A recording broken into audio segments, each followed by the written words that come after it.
Halo Sobat SG, kembali lagi dengan video pembahasan soal dan materi dari Bimbel SG.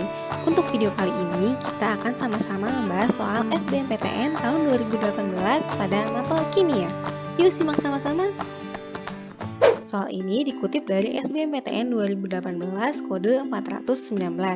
Soalnya diketahui reaksi disproporsionasi adalah sebagai berikut. 5MnO2 ditambah 4H+, menjadi 3Mn2+, ditambah 2H2O, ditambah 2MnO4-.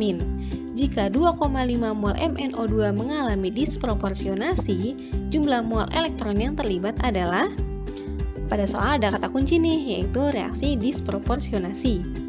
Apa sih reaksi disproporsionasi itu?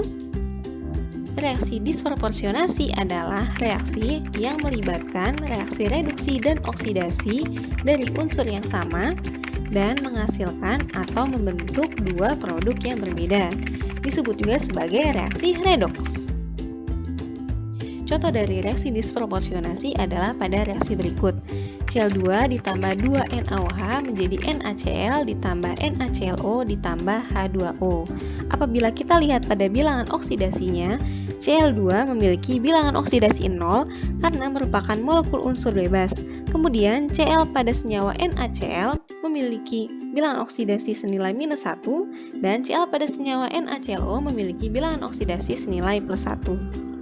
Reaksi tersebut merupakan reaksi disproporsionasi karena unsur Cl mengalami reduksi atau penurunan bilangan oksidasi pada perombakan Cl2 menjadi NaCl sekaligus mengalami oksidasi atau penaikan bilangan oksidasi dari perombakan Cl2 menjadi NaClO. Nah, untuk menjawab soal reaksi disproporsionasi, terlebih dahulu kita harus mengetahui tentang aturan bilangan oksidasi. Aturan yang pertama, bilangan oksidasi unsur bebas sama dengan 0. Contohnya pada atom unsur Cu, Fe, Na, dan K, atau pada molekul unsur H2, O2, N2, dan Cl2. Aturan yang kedua, bilangan oksidasi ion monoatom atau poliatom sama dengan muatannya. Contohnya pada ion Mg2+ yang memiliki bilangan oksidasi senilai +2 atau ion Cl- yang memiliki bilangan oksidasi senilai -1. Aturan yang ketiga, bilangan oksidasi unsur pada logam 1A, 2A, dan 3A sesuai dengan golongannya. Contohnya, golongan 1A yaitu H, Li, Na, K, Rb, Cs, dan Fr memiliki bilangan oksidasi senilai +1, dan golongan 2A yaitu Be, Mg, Ca, Sr, Ba, dan Ra memiliki bilangan oksidasi senilai +2. Pada golongan 3A yaitu B, Al, Ga, In, dan Tl memiliki bilangan oksidasi senilai +3. Aturan yang keempat, bilangan oksidasi hidrogen bila berikatan dengan logam akan bernilai -1, sementara bila H berikatan dengan non-logam akan memiliki bilangan oksidasi senilai +1. Aturan yang kelima, bilangan oksidasi oksigen umumnya adalah -2 kecuali pada peroksida, superoksida, dan OF2. Aturan yang keenam, jumlah bilangan oksidasi unsur-unsur yang membentuk ion adalah sama dengan jumlah muatannya. Aturan yang ketujuh, jumlah bilangan oksidasi unsur-unsur yang membentuk senyawa adalah sama dengan 0. Setelah mengetahui mengenai aturan bilangan oksidasi, selanjutnya kita harus mengetahui step atau langkah dalam penyelesaian soal. Langkah yang pertama adalah penyetaraan reaksi. Penyetaraan reaksi dilakukan dengan menyetarakan atau menyamakan jumlah unsur sejenis pada ruas kiri atau reaksi dan ruas kanan atau hasil reaksi pada suatu reaksi kimia. Pada soal diketahui reaksinya adalah sebagai berikut. Pada reaksi tersebut kita akan bagi ruas kiri sebagai pereaksi dan ruas kanan sebagai hasil reaksi. Selanjutnya kita akan hitung jumlah unsur pada masing-masing ruas.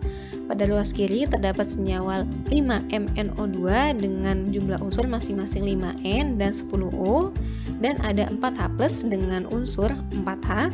Kemudian pada ruas kanan terdapat 3Mn2+ dengan jumlah unsur 3Mn dan senyawa 2H2O dengan masing-masing unsur bernilai 4H dan 2O. Kemudian pada senyawa 2MnO4- terdapat unsur dengan jumlah 2Mn dan 8O.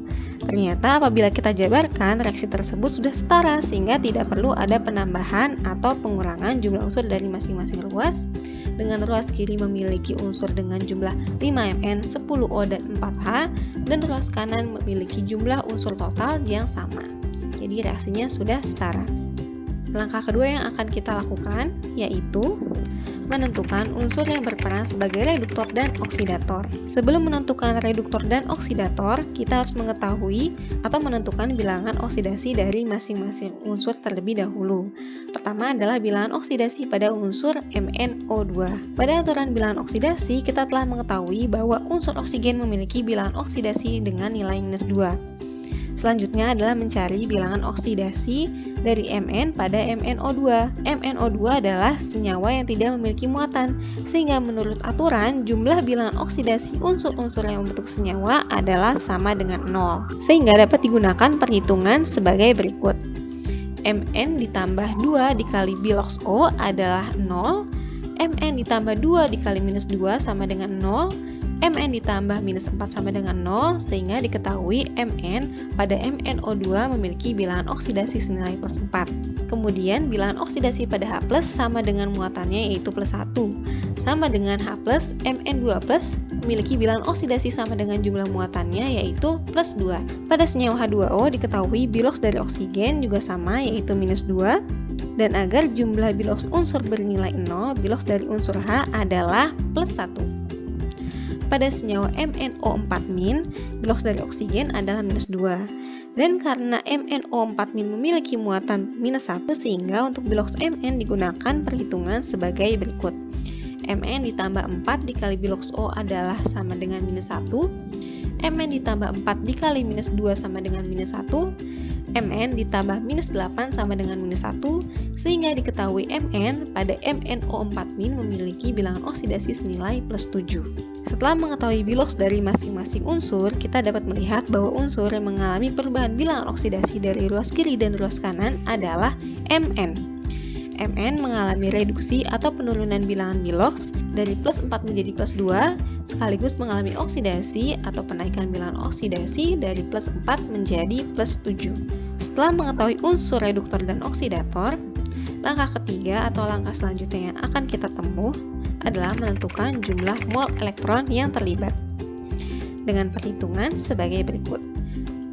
Jumlah mol elektron yang terlibat sama dengan jumlah peningkatan bilangan oksidasi dikali jumlah penurunan bilangan oksidasi.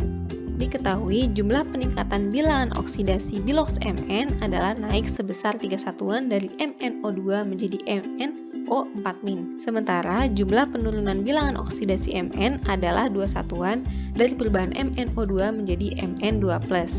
Sehingga dapat disimpulkan jumlah elektron yang terlibat pada reaksi disproporsionasi 5 mol MnO2 adalah 3 dikali 2 sama dengan 6.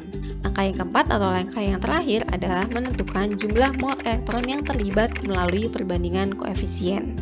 Pada soal yang ditanyakan adalah jika 2,5 mol MnO2 mengalami disproporsionasi, jumlah mol elektron yang terlibat adalah, jika sebelumnya sudah diketahui jumlah elektron yang terlibat untuk 5 mol MnO2 adalah 6, maka untuk 2,5 mol MnO2 dapat dicari menggunakan perbandingan koefisien sebagai berikut. Sebelumnya sudah diketahui jumlah mol elektron yang terlibat adalah 6 mol elektron pada 5 mol MnO2. Sehingga untuk 2,5 mol Mn kita akan lambangkan sebagai X. Dan X ini dapat dicari dengan perkalian silang antara 2,5 mol MnO2 dikali 6 mol elektron dibagi 5 mol MnO2. Sehingga dapat diketahui jumlah X adalah 3 mol elektron. Setelah mengetahui nilai X, jadi kita dapat menjawab pertanyaan pada soal. Pada soal, jawaban yang tepat adalah B, 3 mol elektron. Oke, sekian pembahasan soal kita kali ini. Semoga dapat dipahami dengan baik. Terima kasih dan tetap semangat. Jangan lupa follow IG Bimbel SG dan subscribe channel YouTube Bimbel SG untuk pembahasan materi dan soal lainnya. Terima kasih.